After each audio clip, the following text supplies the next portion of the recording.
just turned the television off after watching Hillary Clinton's acceptance speech for the Democratic nomination for president.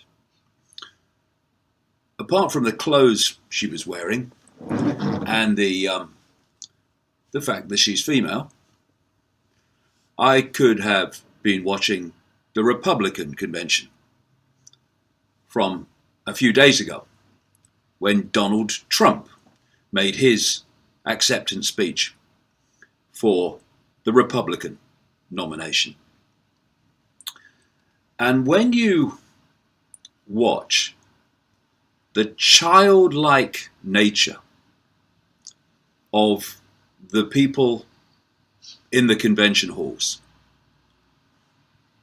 it is no surprise whatsoever that we get the horrific politicians and political leaders that we do.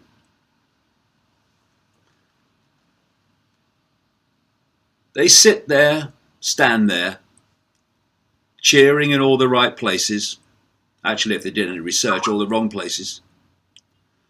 And they wave their placards. Here's one for Obama, here's one for Clinton, here's one for Trump, here's one for Trump for women, here's one for Clinton for women.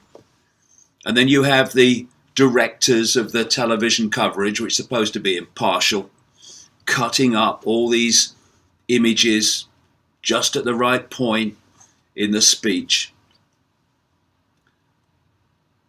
And you see people,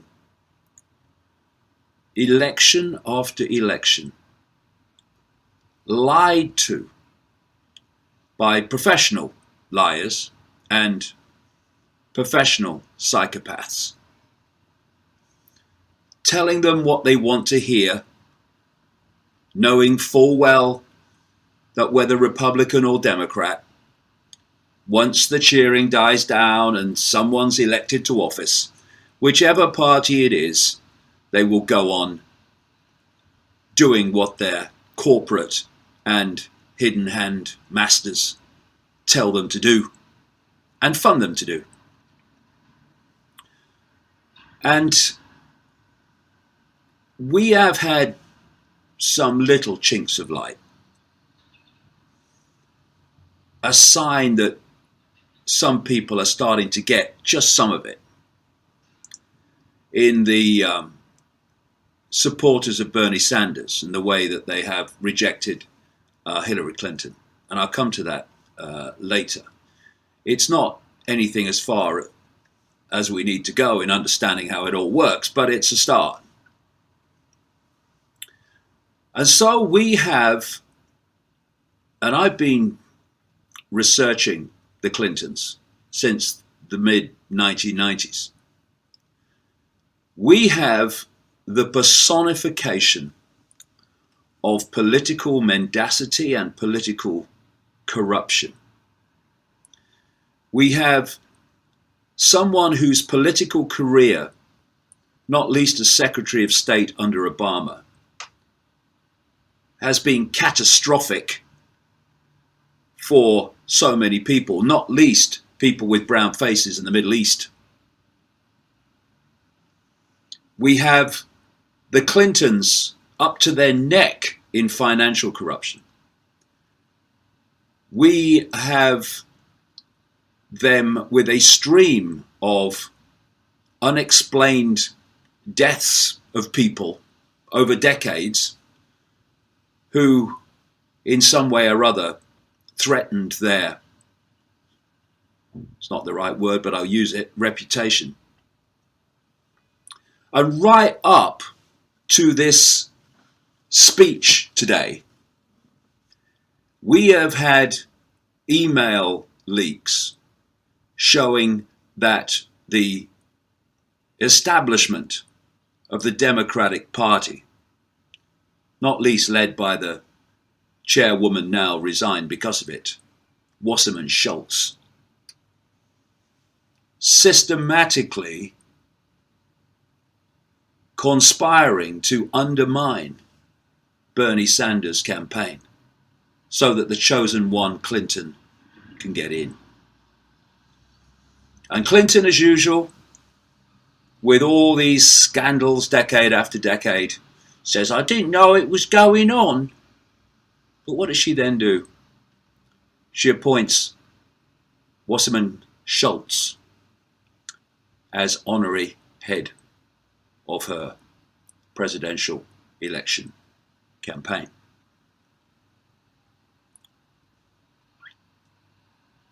So right up to this speech,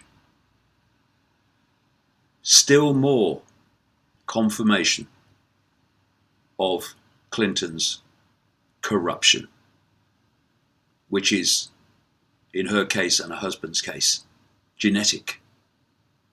And still, I have just watched thousands of people who will ludicrously persuade themselves they have a mind of their own, who have cheered someone with that record and want her to be president of the United States. We have seen Barack Obama, Joe Biden, Michelle Obama, Meryl Streep,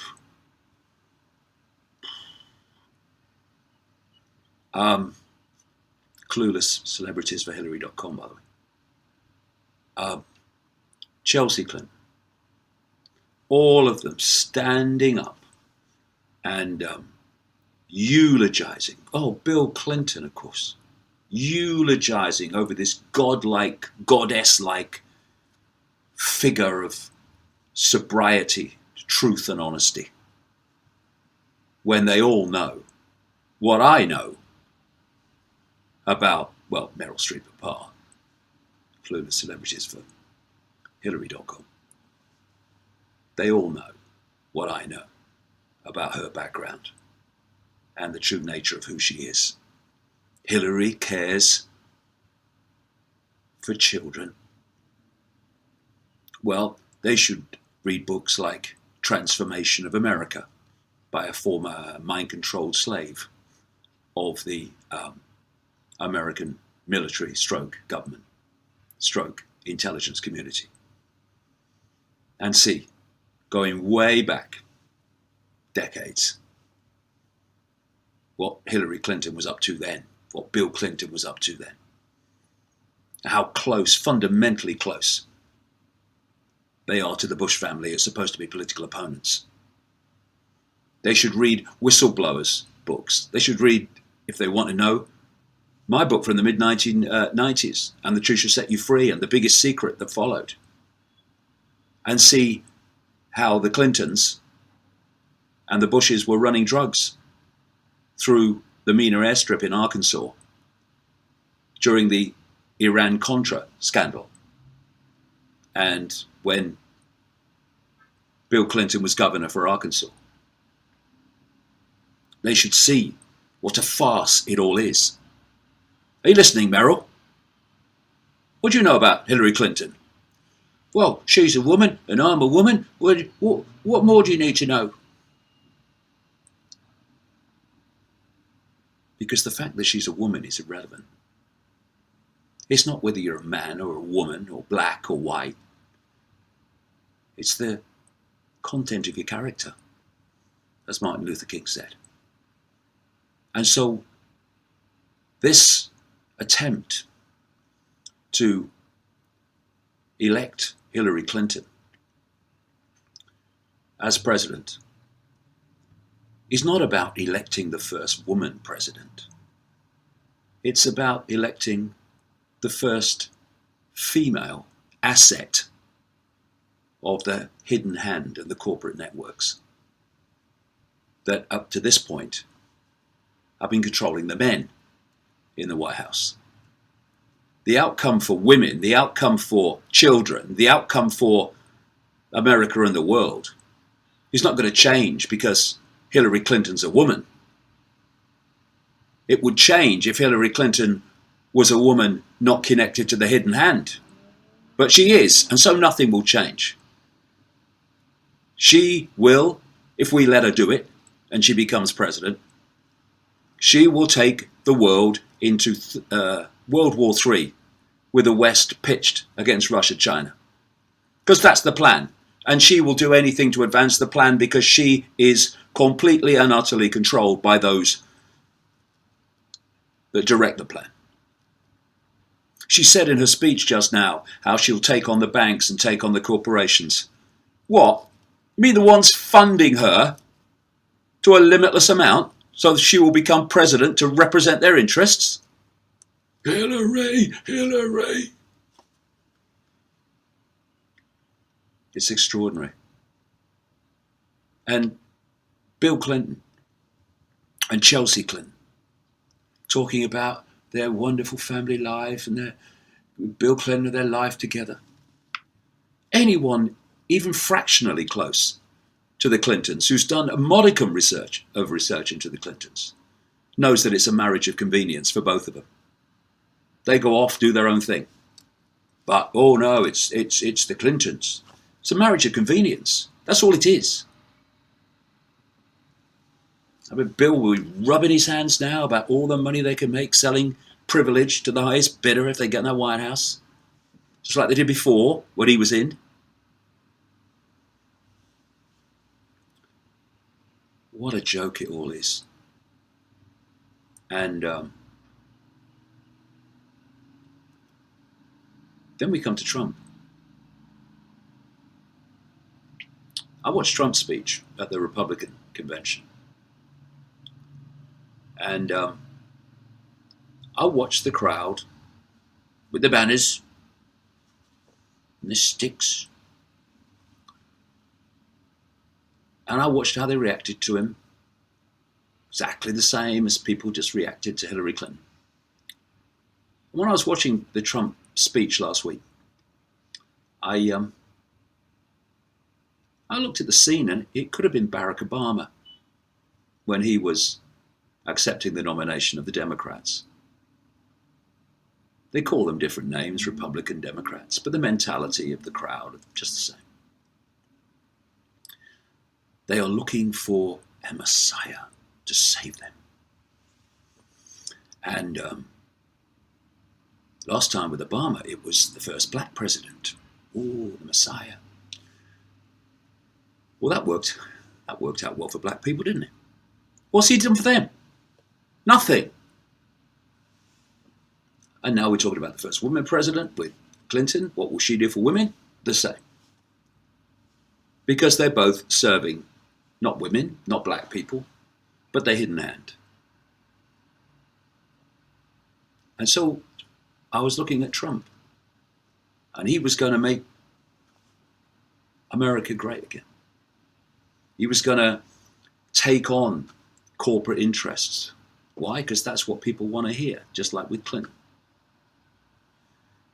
Both of them and their running mates, staunch supporters of Israel. That's a gimme. You don't get in if you don't do that, because the hidden hand won't allow it. And he was going to get rid of ISIS very quickly. Sorry about the sun, but we're not like it. How is he going to do that? He never said. And he's either not going to do it, or in his barely one-dimensional mind, he's going to carpet bomb the whole of the Middle East, shooting in all directions.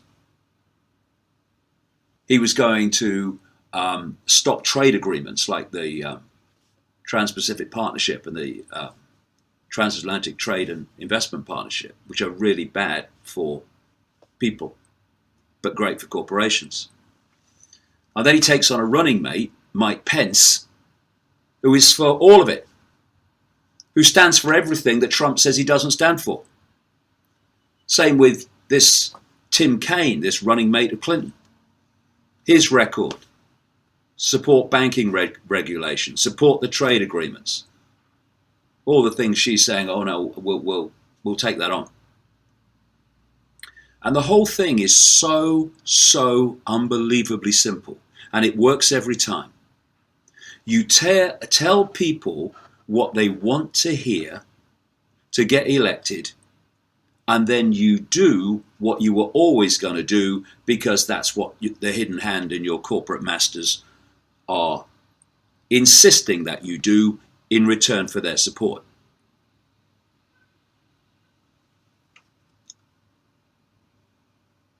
But like I say, there were some good signs in the way that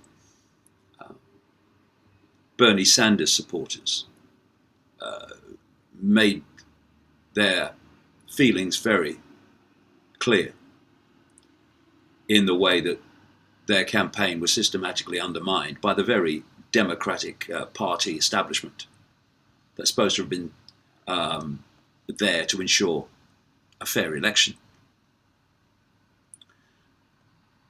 They don't get the big picture clearly, or they wouldn't have been at the Democratic convention at all, because they'd realised that politics is never going to change anything, because it's not meant to, it's not what it's there for. But at least they're starting to see the scale of corruption on one level behind politics and within the political parties to ensure that the chosen ones of the hidden hand are the ones that run for president and not some maverick who could cause a problem. And they either accept that and carry on as before in the Democratic Party, or they realise that the politics is irrelevant and start trying to make a difference in another way, like organising people outside of politics to challenge their political impositions. There are, after all, a handful of people running politics compared with more than 300 million people in America, more than 7 billion people in the world. They can only have the power to do what they do because we give it to them. And I must say, I have been desperately disappointed with Bernie Sanders. He was a man, what is he, 74? What's to gain anymore, Bernie, by falling in line with the establishment? What's to gain?